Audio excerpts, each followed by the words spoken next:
so many years. Let me just say one thing about these fellas. I announced their names. All these cats out here doing this work here. All these camera guys and all these sound guys. Let's get an extra hand for them, huh?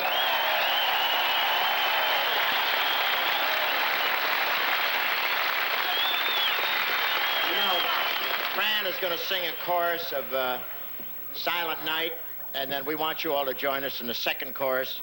And if you can't think of the words, move your lips and we'll dub in something from some other bass, huh?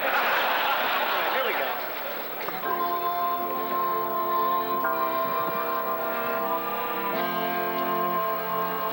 Silent night, holy night, all is calm, all is bright, round yon virgin, mother and child, holy infant soul, tender and mild, sleep in heavenly peace, sleep in heavenly peace. Everybody.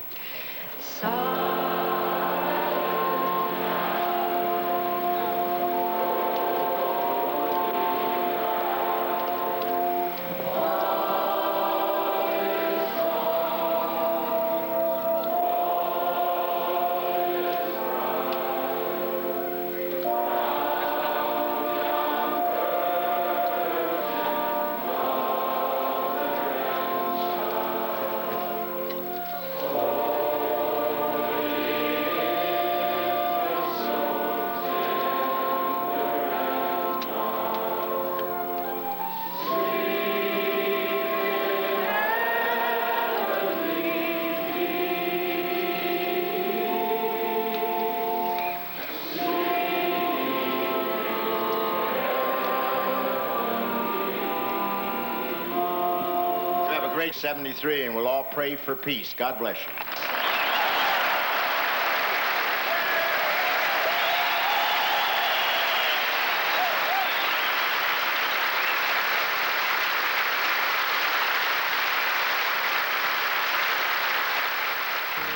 Well, that's it, except for a stop at Wake Island, where we refueled the band and did a stand-up show at midnight for everybody on the island.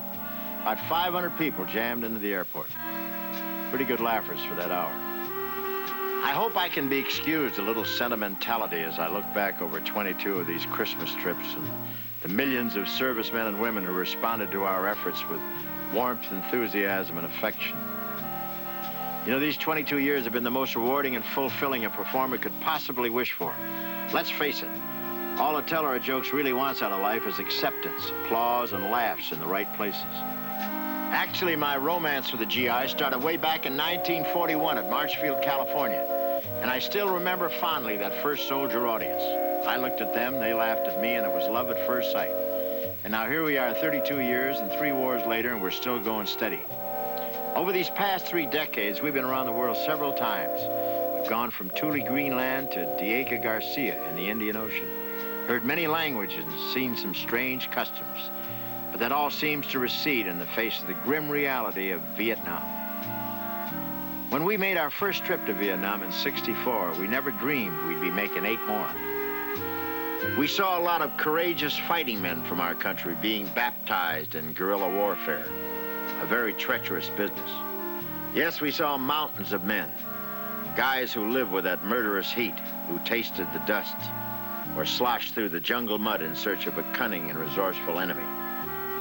We'll never forget them. The river rats at Dong Tam, the dust-offs at Cu Chi, the Jolly Greens and the Sandys at Nakhon Phanom, the grunts at Pleiku, the Marines at Da Nang and Chu Lai, and all the fighter pilots on the carriers on Yankee Station in the South China Sea.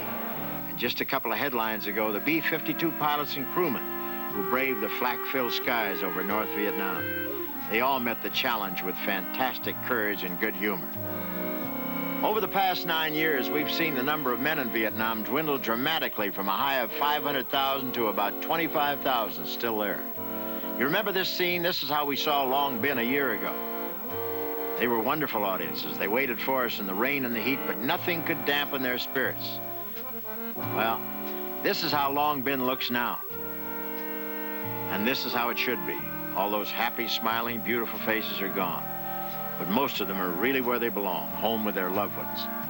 All of us who've been on these trips have many vivid memories of Vietnam, the heartbreak of our visits to the hospitals, and witnessing that incredible fortitude of the wounded.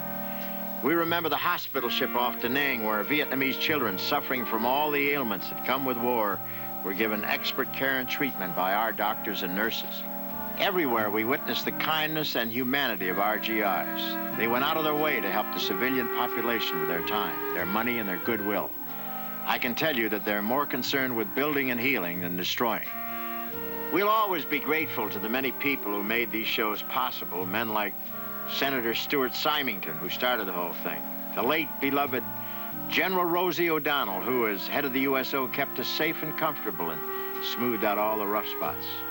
Neil Armstrong, who was a living reminder to our GIs of the greatness America can achieve. President and Mrs. Nixon for launching one of our Christmas shows. General Westmoreland cheering us on at Saigon.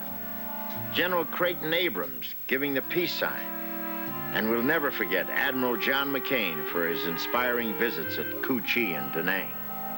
And of course, we owe a great debt to the many talented performers who made these trips.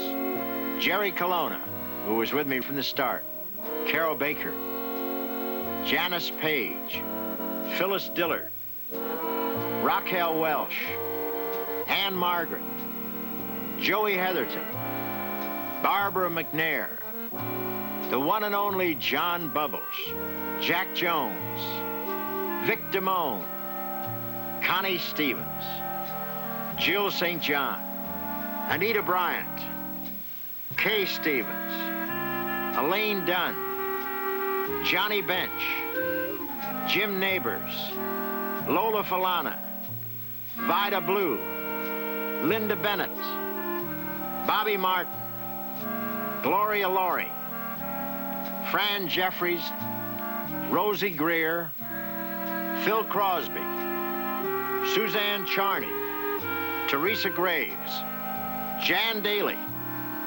the Gold Diggers, also to Billy Graham, the late Cardinal Spellman for some comforting moments, and all the Miss Worlds from around the globe. And of course, the greatest band in the world, Les Brown and the Band of Renown. To the Military Airlift Command, the Tactical Airlift Wing, to my travel agents at the Pentagon, to the USO Howard Miller, Harvey Firestone, and to all those who toil behind the scenes.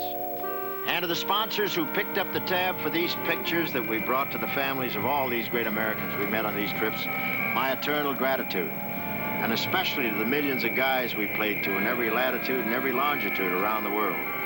Thank you for Christmases I'll never forget. Good night.